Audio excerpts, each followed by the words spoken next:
tedaidza kuchidyo chake chekudenga,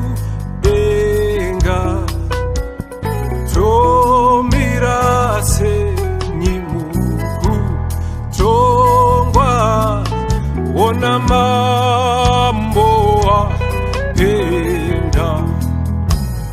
Mambo Jesu ane chiremba,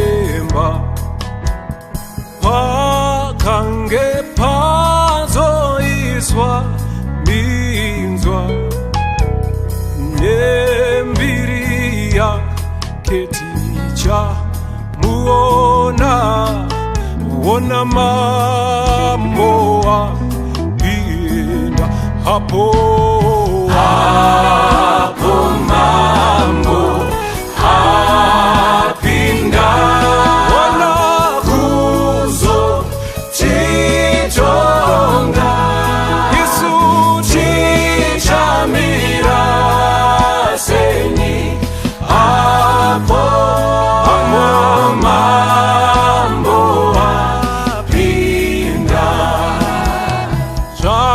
zvakaigwa zvichaoneswa, apo tapinda pakutongwa, zvemumoyo tinozviwana, ona mambo apenda. Tenzi tinokumbira mutsa, kuti tese tinozomira munzvimbo dzedu nekusatya, ona mambo apenda. Apo mambo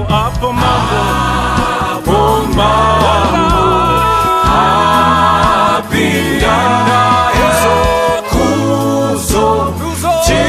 kuzotitonga, Yesu tichamira senyi. Apo mambo apinda, apo mambo apinda, kuzotitonga, tichamira senyi. Apo ona mambo apinda, apo mambo apinda, kuzotitonga, tichamira senyi. Apo ona mambo apenda, apo